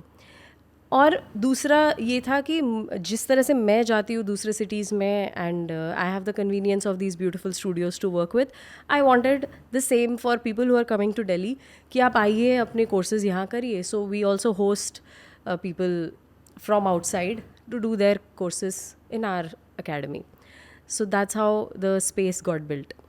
Chef, I recently saw that you also do pop-up shops, right? Sorry? Pop-up shops, Pop-ups, stalls yeah. and all that. So अगर एक बेकर अपना पहला pop-up start करना चाहे, I want you to explain the entire process from beginning. कैसे planning होती है, कैसी जगह ढूंढी जाती है and all. Okay. सबसे पहली चीज़ इसमें ये आती है कि वो पॉपअप को भी आप भूल जाओ. पहली चीज़ ये आती है कि आप किस तरह का बिज़नेस, कौन से मार्केट को आप केटर करते हुए अपना बिज़नेस करना चाहते हो. और इसमें जस्ट बिफोर स्टार्टिंग कुछ भी गलत नहीं है. एंटरप्रेन्योरशिप में एज यू नो कुछ भी गलत सही नहीं होता है. As long as it sells and you making profit, that's all should matter. इसमें कोई इमोशंस नहीं होने चाहिए, कुछ भी नहीं. तो एक होता है कि आपके 100 to 500 वाले केक का रेंज है. केक मैं इसलिए कह रही हूँ क्योंकि लोगों को ईजी है समझना. एक 100 to 500 की रेंज है. फिर आपका थोड़ा सा ऊपर जाता है 1000 to 2000 वाला, and then you know you have more semi luxury 3000 to 3500, and then you have more also more than that. So आपको कौन से लेवल पे केटर करना है, सबसे पहले आप अपने बिजनेस को वहाँ पे आप एस्टैब्लिश करो. इससे ये डिपेंड करेगा कि आप किस तरह का प्रोडक्ट बना रहे हो, है कि नहीं, किस तरह के इंग्रेडिएंट्स यूज़ कर रहे हो, किस तरह के फ्लेवर्स कर रहे हो. हर इकोनॉमिक सेटअप में एक जनरल लाइकिंग होती है लोगों की. अब वो आपको भी पता है. तो अब आप पहले तो ये डिसाइड करो. और हर बाय द वे हर आपको भी पता ही है ये हर लेवल पे आप प्रॉफिट तो बना ही सकते हो, है ना. तो सबसे पहले आप ये डिसाइड करिए कि आप किस तरह के लोगों को केटर कर रहे हो. और हर तरह के, ये जो मैंने 4 बोले, इनमें हर तरह के पॉपअप्स होते हैं. इनको केटर करते हुए इनको 1 2 3 4 हर लोगों को केटर करते हुए पॉपअप्स होंगे. तो आप उन्हीं पॉपअप्स में अप्लाई करो जहाँ पे आपके तरह के लोग आपको मिलेंगे. ओके. सो नाउ क्योंकि आप गलत जगह पे जाके गलत सामान बेचोगे तो वो there is no point. Okay. If you are somebody who is catering to the second level as I said, और आप चले गए 4th या 3rd वाले में सेल करने, एक तो वहाँ पे आप लोगों को आपका प्रोडक्ट ही नहीं अच्छा लगेगा क्योंकि लोग कुछ और ही एक्सपेक्ट कर रहे हो और आप कुछ और प्रोवाइड कर रहे हो. उसी तरीके से अगर आप कुछ 3rd लेवल पे सेमी लग्जरी कर रहे हो और आप 1st लेवल पे बेच रहे हो कहीं जाके, तो लोगों को लगेगा इतनी महंगी चीज़ें तो हम खरीदेंगे ही नहीं चाहे जितनी भी अच्छी हो. तो you know that's the mistake that a lot of people I have seen my students and all do. आप ऐसी जगह जाओ जहाँ पे आपको अपना क्राउड मिलेगा. Secondly, before applying to the popup, you go there as an audience yourself. You go and get a feel. आप अगर ऑडियंस हो, आप अगर वहाँ पे रिलैक्स करने आए हो, अटेंड करने आए हो, तो what are the things you are looking at. आपको फ्लो कैसा है, आपको कैसा लग रहा है, वहाँ पे किस तरह का खाना ऑलरेडी बिक रहा है. अगर आप बेकिंग में हो या इवन फूड में हो किसी चीज़ में, तो क्या है आपका कंपटीशन वहाँ पे, किस तरह का फूड जनरली ज़्यादा सेल हो रहा है या क्या है, वो आप जाके वहाँ पे थोड़ा सा मार्केट रिसर्च करिए अपना. ओके. देन आपने पॉपअप अप्लाई कर लिया. Now you have to narrow your menu. That's again a very big mistake that I've seen a lot of people do. Don't keep too many things. People's attention spans have gone down, है ना. तो लोग आपको इतना time नहीं देंगे, आपको वो नहीं जानते. आप वहाँ नए हो, आपके पास आएंगे, देखेंगे, बहुत चीज़ें होंगी, कंफ्यूज होके चले जाएंगे. हाँ, उससे पता है कन्फ्यूजन से ये भी पता चलता है कि आपको लगता है कि हम वैरायटी दे रहे हैं, पर लोग पता है कैसे परसीव करते हैं. लोग करते हैं कन्फ्यूज्ड है ये पर्सन भी, उनको नहीं पता कि क्या बेचना है. तो आप 4-5 चीज़ें रखो. हाँ, depending on how big your stall is, 4-5 चीज़ें रखो और उनको बहुत ही अच्छी तरीके से करो और उनको सेल करो. तो ये मेरा एडवाइस है. And we have personally also seen it in our own pop-ups where we have experimented with a bigger menu, a smaller menu, a medium-sized menu, keeping some things more, some things less. So I can definitely tell you कि एक confident menu with a shorter list of things वो ही ज़्यादा काम करेगा आपके लिए. हाँ, somebody should be able to इतना, क्योंकि crowd हो गया ना मार्केट में, तो बोले कीर्ति के पास जाके ना हम कुकीज़ बहुत अच्छा बनाती हो, तो we will go there to buy cookies. That's how you build your clientele also. Somebody will remember you for that cookie that you made. And then eventually they'll be like, oh, Kirti is launching cake also, so let me just try this banana cake or whatever else. तो इस तरह से होगा. लेकिन आप सब कुछ रख दोगे तो क्या ट्राई करेगा कोई. आप बोलिए आप ये ट्राई करिए, this is our best seller. Lot of times people would come to us in our popups who don't know us. Obviously, I mean that's what the hope is popups में, कि लोग ऐसे आए जो ऑफकोर्स रिपीट ऑडियंस तो आए, लेकिन हमारा पॉइंट ये है कि नए लोग आए. तो कई बार ही होता है कि वो लोग सब देख के बहुत खुश हो जाते हैं, देन दे लास्ट आप क्या सजेस्ट करोगे. This a lot of the times. तो that's when you need a shorter menu and you say try this very confidently. ये मेरी कुकी है, this is great, you should try it. Okay. Instead of 10 things, that will also bring down your inventory. And that will also bring down your wastage. Okay. Because if you have 10 things, उसका आपको multiple बना के भी रखना पड़ेगा, उसकी फिर packaging भी करनी पड़ेगी, उसकी प्रेजेंटेशन भी करनी पड़ेगी. उससे अच्छा आप कम चीज़ों की अच्छी प्रेजेंटेशन करके उसको सेल करोगे तो वो ज़्यादा बिकेगा मेरे हिसाब से. Chef, what do you think about mall pop-ups? Are they too expensive? So mall pop-ups, we personally don't like to do mall pop-ups. This is just a personal opinion. It's because malls are already very crowded, okay? And there are already established bakeries in the mall. So somebody who is coming into a mall, if you imagine yourself also going into a mall, आप वहाँ पे ये सोच के नहीं जाते कि आज हम कुछ नया खाएंगे. Yeah. आप वहाँ पे एक established जगह पे जाके कुछ enjoy करने जा रहे हैं. ये हो सकता है कि आप स्टॉल्स बीच में हैं तो आपने देख लिया, लेकिन आप यही सोच के आए हो कि नेचुरल्स की आइसक्रीम खाएंगे. Okay. तो इसीलिए मुझे लगता है कि स्पेशली अगर आपको लग्जरी पेस्ट्री और ऐसे, it works for apparels. Mall में जो है, मॉल में क्राफ्ट अपैरल ये सब चल जाता है, फ्रेग्रेंसेस, ये सब चीज़ें जो फैशन रिलेटेड, ये सब चल जाता है. फूड मुझे नहीं लगता कि it's a very good investment to do it in a mall. Okay. Package product है ना, तो वो भी चल जाएगा. जैसे कोई आपका bean to bar chocolate brand है या फिर इवन आइसक्रीम्स है, अगर पैकेज प्रोडक्ट है. बट ये जो फ्रेश ये ना cakes and even food related, मुझे नहीं लगता कि it's a very good place to market yourself in the mall. Mall has too many distractions also. आपकी आंखें इधर उधर हर जगह जा रही हैं और आप सोच के नहीं आए मॉल में कि हम कुछ एक्सप्लोर करेंगे. So I would say look for markets which are independent. तो वहाँ पे लोग आएंगे ही उस मार्केट को अटेंड करने के लिए. ओके. सो फॉर एग्जांपल सुंदर नर्सरी पॉपअप है, क्या कॉस्ट आ जाता है ऐसे एक पॉपअप को सेटअप करने का? सो कॉस्ट तो बहुत ही सब्जेक्टिव होता है और बहुत ही ज़्यादा चेंज भी होता रहता है depending on who is doing it and where. Again the range goes anywhere between 9,000 to 20,000 depending on आपका कितना बड़ा सेटअप है. और फिर उसके अलावा आपके मेन्यू पे डिपेंड करता है कि आप किस तरह का मेन्यू बना रहे हो, उसमें क्या इंग्रेडिएंट्स लग रही हैं, वो तो है ही inventory. But other than that your packaging, आप किस तरह से पैकेज कर रहे हो उसको, आप किस तरह से उसको पैकेज करके लेके आओगे, transportation of the packed goods. Now this is why I say initially when you do pop-ups it's not about the profits. आपको ट्राई तो यही करना चाहिए कि आप प्रॉफिटेबल रहो, क्योंकि never try to be in you know loss obviously. But initial time में ऐसा हो भी सकता है कि आप थोड़ा सा ट्राई कर रहे हो मार्केट में कि अच्छा ये प्रोडक्ट चल रहा है या ये. So don't see it as 100% profit making endeavor in the beginning.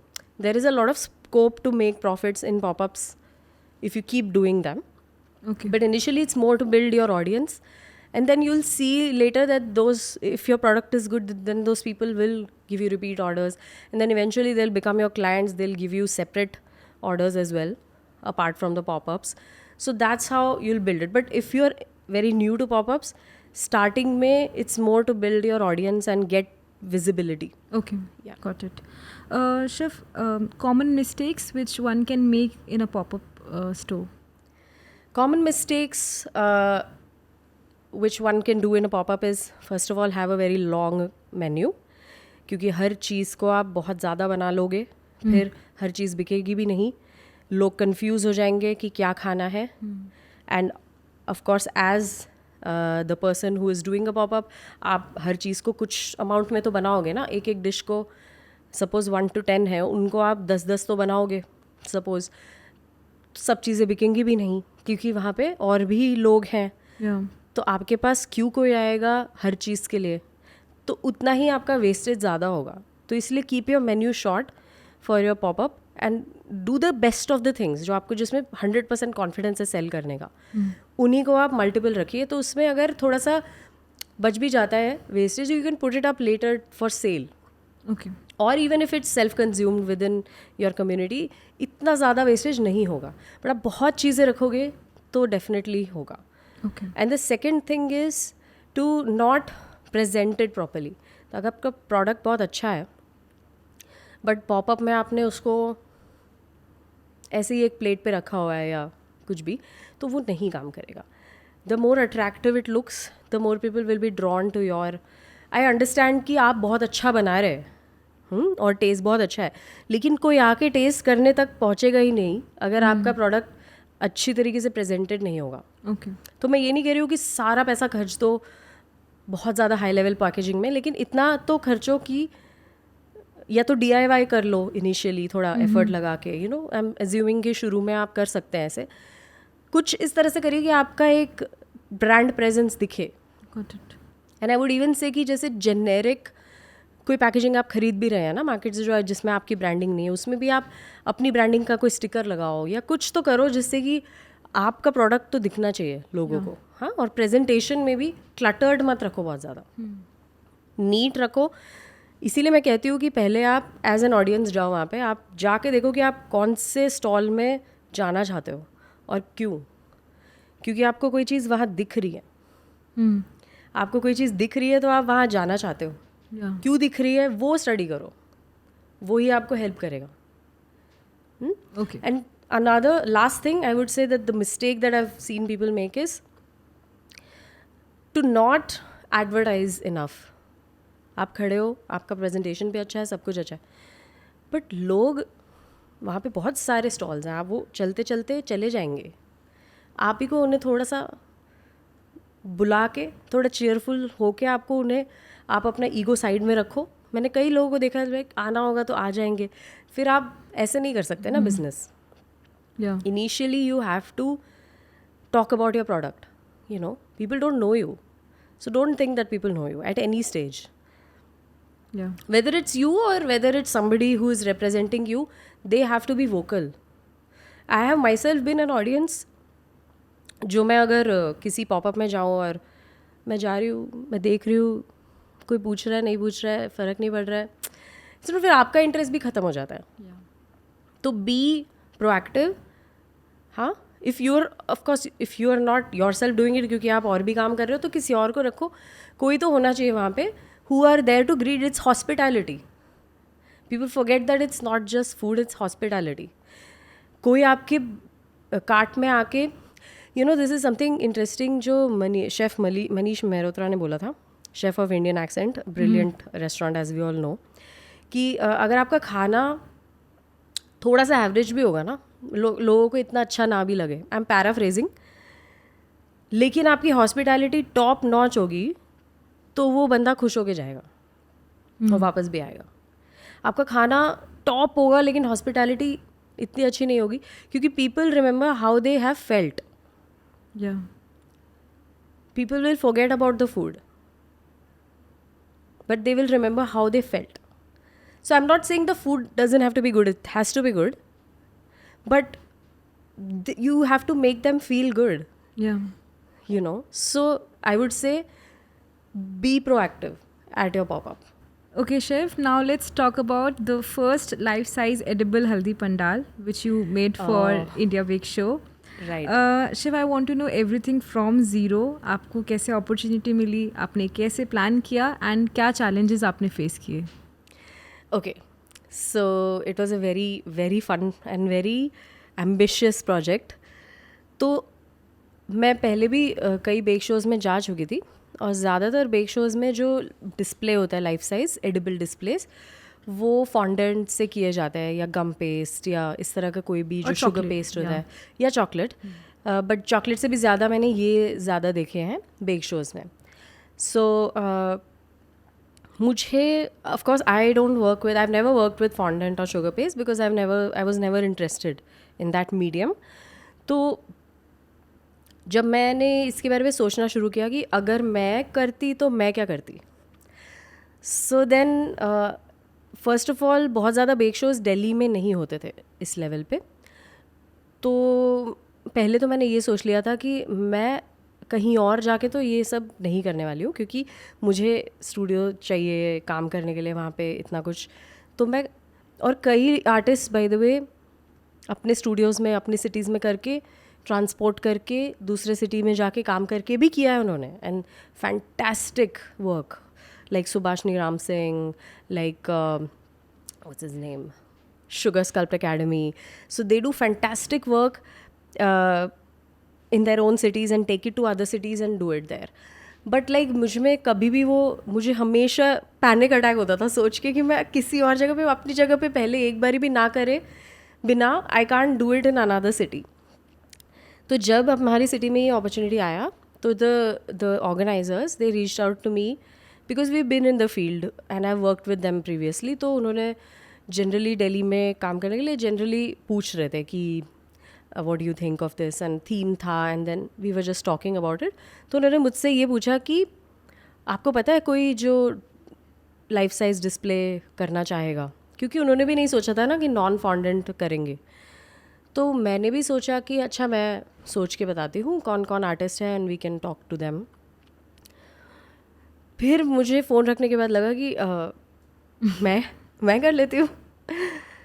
So first of all, before pitching to them, I had to come up with an idea. So I sketched it out, and the theme of the show was wedding. Okay. So it was a wedding themed show. So a lot of things were related to weddings. उनके competitions भी wedding related थे, and they had wedding cakes displays also. So उस तरह का था. फिर मुझे ये आइडिया आया कि मैं अपना कुछ करती हूँ और हम लोग उसको थीम में भी रखेंगे और नॉन फॉन्डेंट करेंगे. फिर मैंने उसको स्केच आउट किया, सब कुछ थोड़ा सा मेरे को कोई ऐसा आइडिया आता तो बहुत ही जल्दी उसका पेपर पे वो सारा लिख दिया जाता है उसके बाद, तो पेपर पे या आईपैड पे व्हाटएवर. और उसके बाद मैंने उन्हें रीच आउट किया, मैंने बोला मैं कर लेती हूँ. फिर हम लोग एक्चुअली 3 आर्टिस्ट करने वाले थे साथ में. So they were going to do something else and I was going to do the pandal. एंड धीरे धीरे उसमें से एक आर्टिस्ट ने बोला कि she won't be able to do it, and then the other artist and I were working on separate elements. Okay. And then finally most of my elements made it to the final display. तो बहुत ही मज़ा आया इसको करने में, और आई feel like मेरा थोड़ा सा हेवी प्लानिंग मोड भी था through out this, of how to divide and how many things to make. All of what we did was with cookies and with chocolate. So it was compound because it had to last longer. So basically compound and cookies. So those are the two main mediums we used for the entire thing. And till the end also the organizers just couldn't imagine कि वो कैसा दिखने वाला है. उनको लगा, उनको भी शायद लगा होगा कि यार इनके साथ इतने टाइम से काम कर रहे हैं, मना भी नहीं कर सकते. So they also said yes, but finally when it came together it was beautiful, but it had a lot of work. One of the things was कि वो जनवरी में था, तो हमको हीट से तो नहीं लड़ना था, तो thankfully things were not going bad. जैसे कुकीज़ है या जो भी है, कुछ भी ख़राब नहीं हो रहा था जल्दी. इवन हम लोग जैसे कंपाउंड से कर रहे थे, तो ज़रूरी नहीं था कि उन्हें हम रेफ्रिजरेट करें बाहर भी, you know, it was fine. So पूरी क्रिएटिव लिबर्टी हमने ली उसको करने के लिए. और मेरे पास इतनी बड़ी टीम नहीं थी कि हम इन हाउस ही कर लें, तो हमने मैंने एक टीम भी फॉर्म करी of interested people, just artists, bakers, whoever wants to work on this, just to be involved in something like this.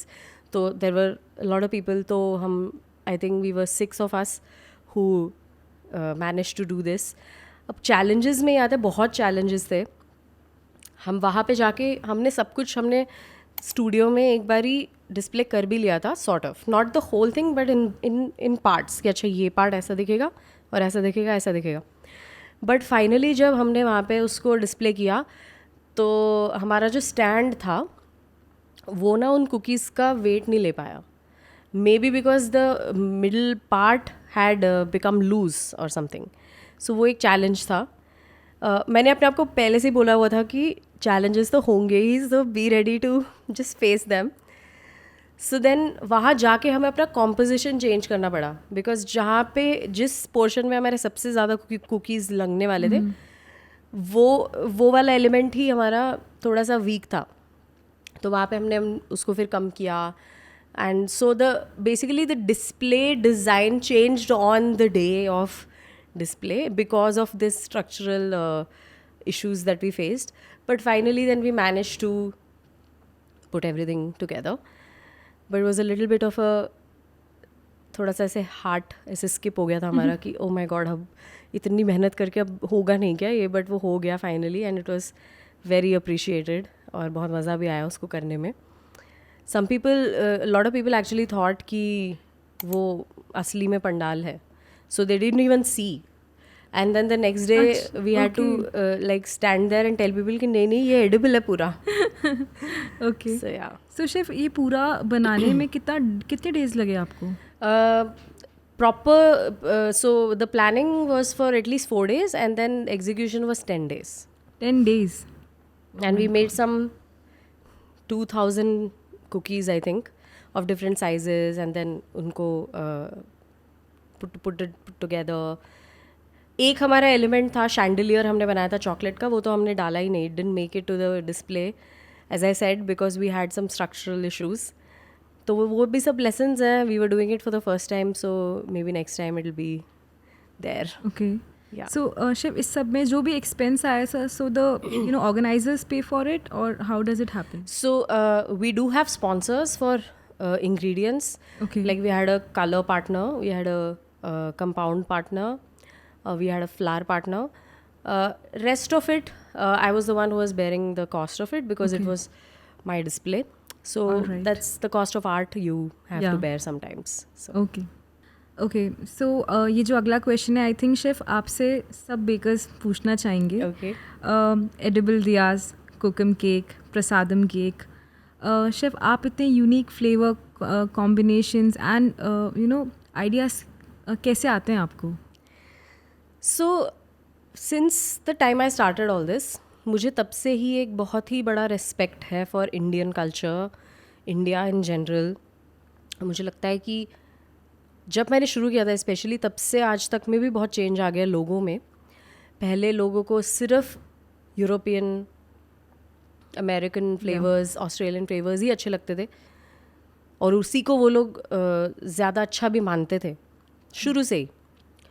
But मुझे शुरू से maybe because of the way I was brought up हमेशा अच्छा ही खाना खाया है मैंने, thankfully, thanks to my mother, my grand mother.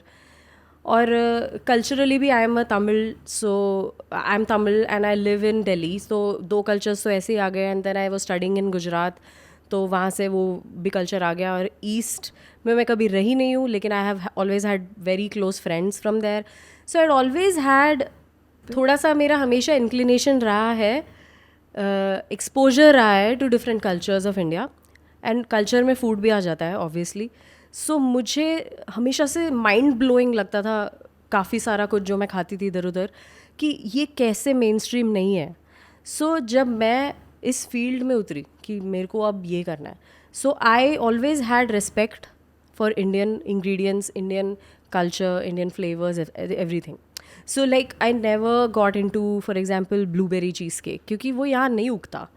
Blueberry will never be good in India because people are growing it now, but it's never going to be the same as when it grows somewhere where it's from, like New Jersey or elsewhere. So मैंने new Jersey इसलिए बोला क्योंकि it's one of the biggest blueberry producers and it's fantastic blueberries there. So but इधर हमको आम तो मिलता है ना, and we have kokum which is beautiful, and we have karvanda, and we have so many other things, star fruit. Why are we not using them? And why are we paying markup on a less quality ingredient to appeal to the market? So मुझे अपने एक छोटे से level पे हमेशा से Indian ingredients के लिए ट्रू टू सेल्फ रहना था. और वो मेरे ब्रांड चॉइसेस में भी है. इनिशियली हर चीज़ का ब्रांड इंडिया में नहीं था, तो of course we had to use some of the things जो इंडियन ना हो. लेकिन अब तो मेरा 90% प्रोडक्ट जो भी मैं यूज़ करती हूँ सब कुछ इंडियन कंपनीज से ही आते हैं, मेड इन इंडिया ही आते हैं. सो आई एम हैप्पी कि वो डेवलपमेंट हो रहा है. और इसी थॉट प्रोसेस से ही ये सब आया है जहाँ पे मैं इंडियन पेस्ट्री को एक्सप्लोर करना चाहती हूँ. हर कल्चर में हमने कुछ नॉट हर कल्चर में तो अभी तक नहीं कर पाया, लेकिन काफ़ी इंडियन कल्चर्स को हमने एक्सप्लोर किया है फॉर पेस्ट्री.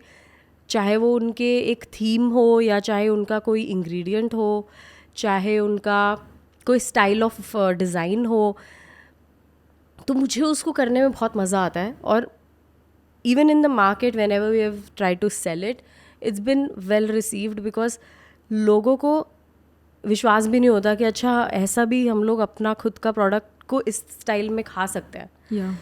और मेरी तो ये सिर्फ एक कोशिश है, इसीलिए मैं उसको टीच भी करती हूँ ताकि लोग भी उसको आगे लेके जाएं.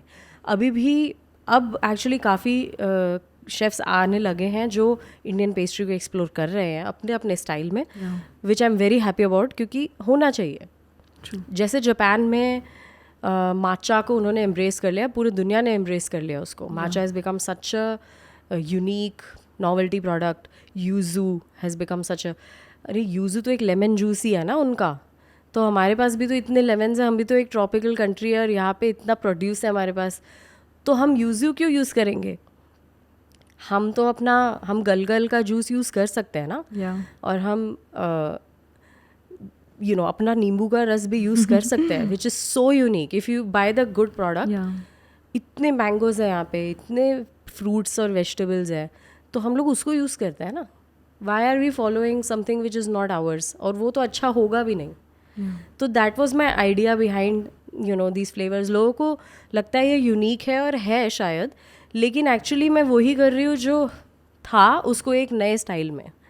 So that's my passion. So chef, जब आप ये रेसिपीज सिखाने के लिए ऑनलाइन कोर्सेज में के थ्रू लोगों के पास प्रमोट करते हैं, क्या रिएक्शन आपको मिलता है इस पर? तो ये थोड़ा सा जो लोग करते हैं ना, वो जिन लोगों ने कर लिया है, ऑब्वियसली एक नीश और थोड़ा सा इंटरमीडिएट टू एडवांस्ड कोर्स है हमारा, इंडियन केक्स फॉर एग्जांपल.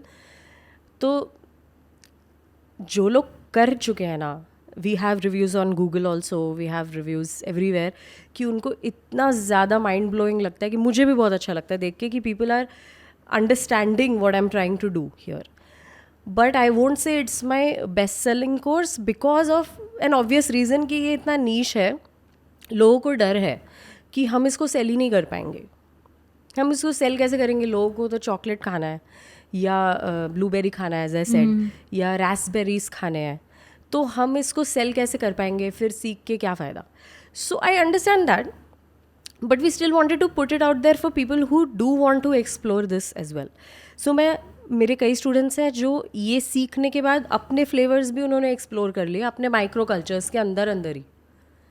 तो जैसे कोई मराठी है तो उन्होंने कोकम का सीख लिया, लेकिन वो कोकम की जगह कुछ और यूज़ करना चाहते हैं, करवंदा यूज़ करना चाहते हैं, जो हमारे पास दिल्ली में नहीं है, वहाँ पे है. So they are using that and making a very niche pastry. So it's with that knowledge only. So every course obviously can not be as popular as the other ना, बट मुझे फिर भी इसको I wanted to put it out there कि ये है. अब आप इसको सीख के अपने आप के लिए भी एक्सप्लोर करो. It's not limited to these recipes कि आपने ये बना लिया. हमारे पास जैसे एक केक है प्रसादम, जिसमें है payasam mousseline, which is payasam is a kheer. तो पायसम तो हर कल्चर में है, गुजरातीज़ में भी है, बंगालीज़ में भी है, हर कल्चर में है. आप अपने स्टाइल में उसको बना. As soon as you understand the technique, then you can always convert it into your own flavour.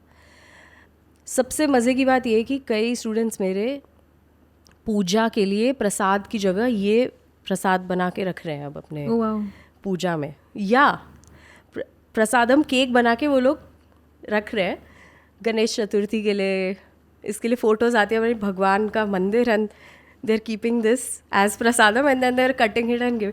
So it's a cultural upgrade. I feel you know upgrade हो या एडिशन कह लो, कि अपग्रेडेशन की तो कोई ज़रूरत नहीं, लेकिन एडिशन की ज़रूरत है. कि आप लड्डू बना रहे हो और ये बना रहे हो, क्या फ़र्क है? दोनों मिठाई ही तो है. So it's very nice. I feel like once you put something out there as your art, उसके बाद लोग अपने हिसाब से उसको आगे लेके जाते हैं. इन सभी रेसिपीज़ में आपकी पर्सनली सबसे फेवरेट कौन सी है एंड क्यों? ओह माय गॉड, मतलब इंडियन केक्स में? हाँ. ये तो आपने बड़ा मुश्किल सवाल पूछ लिया मुझसे. I love T. मुझे बहुत पसंद है हर तरह की चाय. सो आई थिंक मैं बोलूँगी कि अगर मुझे खाना हो, बाय द वे मैं इनमें से कोई भी खा लूँगी, but I think I will go for the Kashmiri कहवा. क्योंकि वो कहवा का जो कहवा या कहवा जो टी है कश्मीर का, उस पे बेस्ड है वो वाला केक. एंड उसमें there is a rose petal gel and वो देसी गुलाब से बना हुआ है. सो उसका फ्लेवर ही एक अलग है. So I think I would choose that. Okay. And जैसे chef I am in Delhi और मुझे ऑर्डर करना हो, so do you sell these products on regular basis? Yes, we do. We do take customized orders.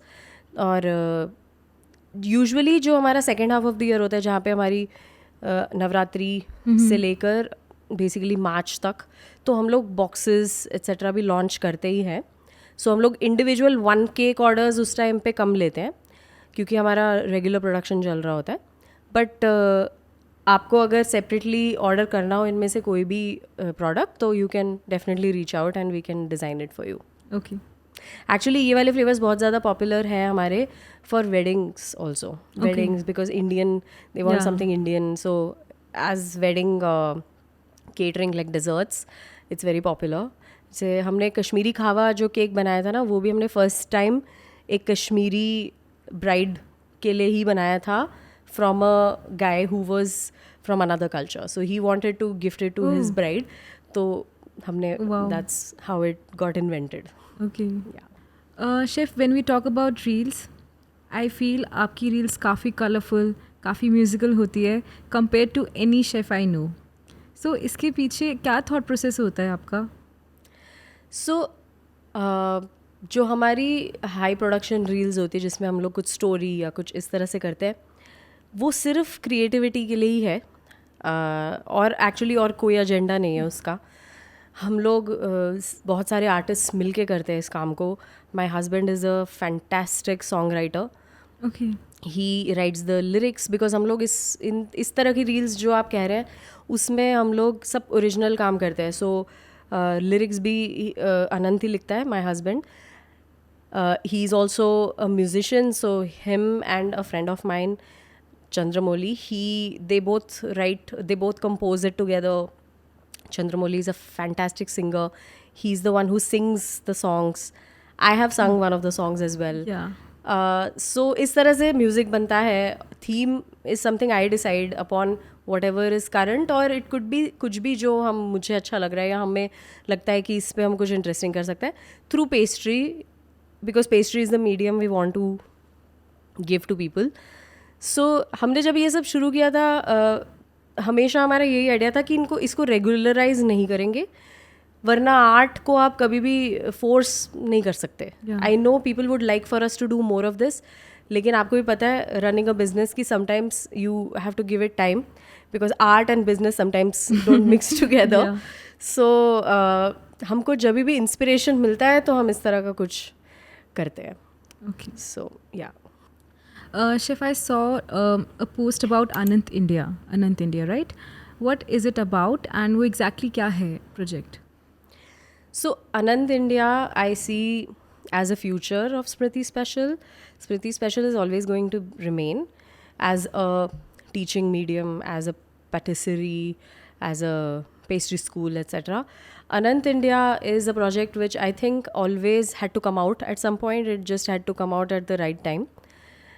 Anant India is to show that India is endless. So Anant means infinite. और मुझे ये दिखाना है through Anant India की food of India is endless, so you can do anything in it. So अभी, और अनंत मेरे husband का भी नाम है, सो इट वर्क्स आउट. और मुझे इसको पॉपअप्स के through initially and restaurant popups, I mean restaurant popups के थ्रू सेवरीज इंट्रोड्यूस करने थे, क्योंकि it cannot just be food, just be pastry. So which is why we wanted to start it with another name. And it was always the idea to do it with Anant India. So Anant India is nothing but modern Indian cuisine. It's Indian cuisine. It's true to Indian culture and Indian ingredients. लेकिन वो मेरे style में. So as Smriti Special is कि कोई rules नहीं है, कोई norms नहीं है कि ये कर सकते हैं, ऐसे कर सकते हैं, ऐसे नहीं कर सकते, कुछ भी नहीं है. जो करना है करो. मेरा फंडा इतना है कि एंड में वो अच्छा टेस्ट करना चाहिए, अच्छा दिखना चाहिए. सो सेम फंडा is with Anant India. as long as we are respecting whatever culture we are representing at that point, हम लोग उसको अपने स्टाइल में करेंगे.